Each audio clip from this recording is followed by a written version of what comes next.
Hello everyone, my name is Brendan Snyder. Thank you so much for joining me and welcome to a special review for the brand new Whitesnake Greatest Hits 2022 version, subtitled Revised, Remixed, and Remastered. And so this one here has all new mixes to it, different than the ones from the Red, White, and Blues trilogy that we've talked about before. I have done full reviews of these and we'll leave links in the description below. But David Coverdale has been going back into his catalog and revising, remixing, embellishing, enhancing, all of the different tracks and things of that nature. It's been a lot of fun so far. And so this one here, this Greatest Hits 2022 version, has all new mixes that are different than those that we've been hearing, things of that nature. We're going to dive into that in just a bit. This one here was first released digitally on May 6th of 2022, but is now getting the physical release on June 17th, about a month and a half later. And so we're going to dive into this in just a bit here. But before we do, if you're new to my channel and you haven't already hit the subscribe button, please click the button. Also leave a comment, hit like, all those things help support my channel. I would greatly appreciate it. And of course, as an added bonus, by subscribing, you'll be able to stay up to date on all that's going on in the world of music, just like this with the review for the brand new Whitesnake Greatest Hits 2022 version of the album itself.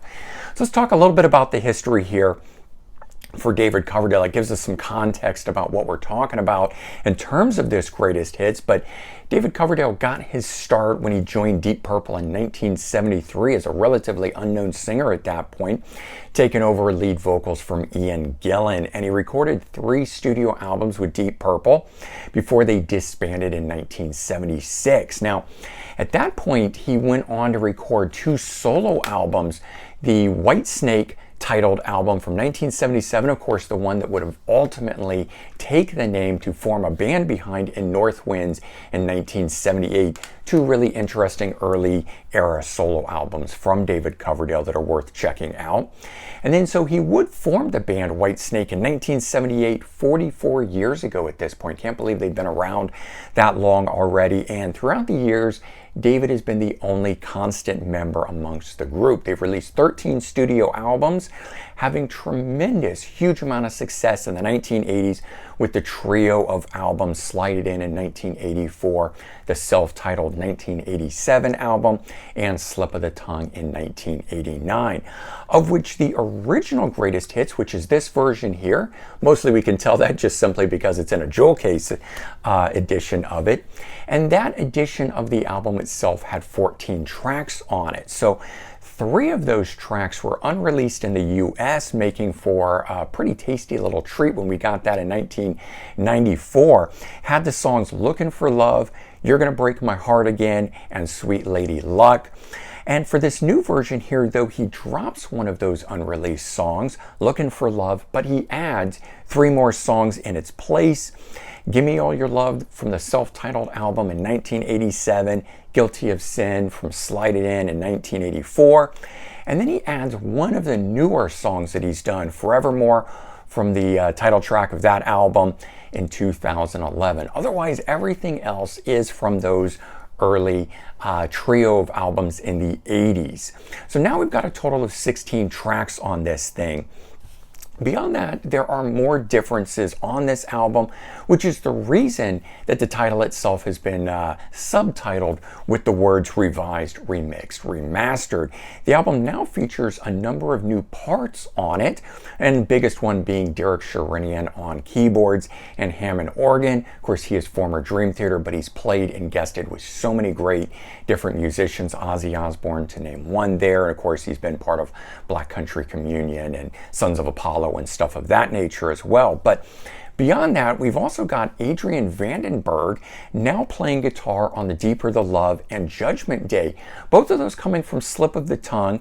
And it was an album that Adrian had written with David Coverdale at the time, but didn't play on it due to an injury that he had sustained at that time. And so the original parts of that, played by Steve Vai at the time, have now been heavily reduced and mixed into the background. And so all of the tracks that are pulled from Slip of the Tongue now have a less flashy, more organic feel to them. And this is something that I find really noticeable across the whole of the album here. For starters, despite this the tracks on here being recorded at different times from different albums, different musicians and so forth.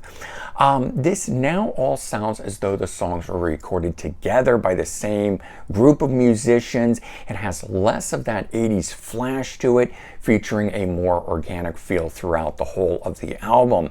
And the songs now really emphasize the orchestral nature, that epic nature that of course was such a big thing throughout the 80s, something that David Coverdale and the band Whitesnake really pioneered with those trio of albums and everything. And this is also where Derek Sherinian really can be heard. There's a lot of fills and voids in the original mixes that have now, or I should say, voids in the original mixes that have now been filled in with what's going on here. And it makes the songs come out sounding less fuller. Sometimes I find that to be a good thing, and in other times, it sometimes makes a song a little too busy. Luckily though, we always have the original mixes to go back to. So before we get into complaining about anything like that, yes, this is an updated, revised, remixed, remastered edition, but you can always go back to the original mixes. So I look at this as, it's a lot of fun to hear these newer versions, these alternate takes on things here. Now still, there's even more changes than that to this stuff, like Give Me All Your Love off the self-titled 1987 album now features more or additional rhythm tracks from John Sykes on it. And then this one's pretty cool here. Slide It In, the title track from the album in 1984, features a new guitar solo from John Sykes on it. So let's talk about some of the songs, including that one right there, track number 6, Slide It In. This one here has less breathing room and space in it than the original mix did, making for it flowing in a bit better way. I do like the voids from the original one here, but this one is an interesting mix, having a much more consistent flow all the way through the thing. But the biggest difference here, of course, is the guitar solo that's in it, which I think is fantastic. No, it's not going to beat the original, of course not, but it does come darn close. And it really just shows what a consummate guitar player John Sykes is. And wishing he would put out that long gestating solo album that he's been working on for at least a decade at this point. But anyway, new guitar solo from him here. Great to get that. Track number 10, Judgment Day from Slip of the Tongue in 1989. This new mix has far less of the bombast than the original one did, and it also really kind of pulls it out of the 1980s, bringing it to sort of a more of a middle ground within the Whitesnake catalog itself, sounding like an updated version of maybe one of their older hits, although we know that it's not, but that's kind of the sound that it gives this thing here. And then track number 11, The Deeper the Love from Slip of the Tongue in 1989. This one here has very prominent keyboard additions to it from Derek Sherinian, probably the most noticeable different mix of all the songs on here. But I really like what they've done with this, and I kind of wish they would have done more of this throughout. When you're going to go in and mess with the originals and update them, to me it's sort of a matter of how far you take that, and it's worth taking it and doing something that is actually noticeably different to it, in my opinion, than just tweaking kind of a thing. Track number 13, Sweet Lady Luck. Now this was an outtake from Slip of the Tongue in 1989. It was one of the unreleased songs here in the US. It was a B-side originally. This one here has also maybe the most noticeable change to it is the reduction in Steve Vai's guitar parts on it, and the change to the signature sound that was his, that he brought to that album. It's now been really kind of mixed into the background, almost sounding as though somebody else is playing the guitar parts on here. For this particular album though, it was very rooted within the 1980s, and now it doesn't sound so different from the rest of the material, which I do like in terms of listening to it in this collection here, what they've been able to do to it to give it that more middle ground era of the rest of the material from Whitesnake and so forth. But let's take a look at this. It's cool packaging. It does update it a bit from the original one. So of course you can tell the difference when looking at these two things here, using a more modern day image of that than the one that they've got there. This is also an embossed packaging with raised letters, raised middle portion there, and what's down there at the bottom. And then we've got the back side with, of course, all the track listing on it. And when we open it up there, we can see all of the singles, or some of the single, covers and things of that nature. The booklet is in this portion here. I like that. And then we've got the disc, which just pulls out from the side like so, which matches up with what this front is. But let's take a look at this. The booklet and what he's been doing for the Red, White, and Blues trilogy as well is he goes in and he actually talks about those differences. And so right off the bat, we get this explanation about those changes and things that he did. What he takes a step further here in this is he actually goes in and talks about each song and stories about them and the classicness of it and what was done, who plays on it, that kind of stuff. And so we get that sort of thing for each and every song on here, which is really great, making it a lot of fun to read.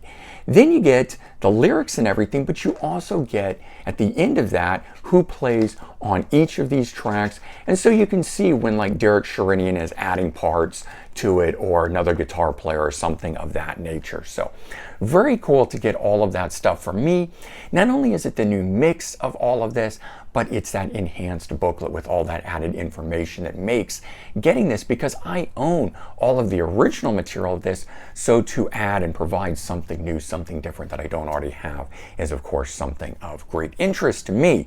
Now, sort of bottom line on this, I think it's always fun to explore the what if scenario. Hearing these new revised and remixed editions of this, it's a lot like that. It's the what if scenario that might have happened if he had done this or done that or so forth. And so in all, though, it's like providing the proverbial fresh coat of paint to all of these classic songs, updating them, bringing them into the present day, which I think is really nice. Some of the 80s flair which made those songs great is now missing, of course, but as I previously mentioned, you can always go back to the original mix of the greatest hits or the original albums themselves. You still have them. They still exist. He's not taking those away. This is just an alternate sort of edition of it. And, I like to look at it this way. When I'm listening to newer Whitesnake and I want more of that new sound, when I've got that brand new Whitesnake with me, I can pull this version of the greatest hits out and I can enjoy these updated versions that sound like they were recorded today. But when I'm listening to the classic albums and I want more of that classic sound, I can go back to the 1994 mix of the album. And so for me, it's all good. I've got multiple versions of this and I can listen to it with a finely tuned ear and enjoy either edition, either version of it. So there you go. That is the review and unboxing for Whitesnake's Greatest Hits 2022 edition, subtitled Revised, Remixed, and Remastered. And oh, did he ever do that to this. So for related videos, I have done reviews on the Slide It In box set and the 1987 box set that you can see behind me there. I've also, as I said, done full reviews of the Red, White, and Blues trilogy, which is doing a lot of the same stuff here, but different ways. I'm going to leave links to all of those things in the description if you want to check that stuff out. And certainly if you've enjoyed this video, consider sharing it out on social media. Help spread the word both for my channel and, of course, for Whitesnake and David Coverdale. We would all greatly appreciate it. All right, everyone, take care. Have a great day, and I'll talk to y'all real soon. Bye-bye.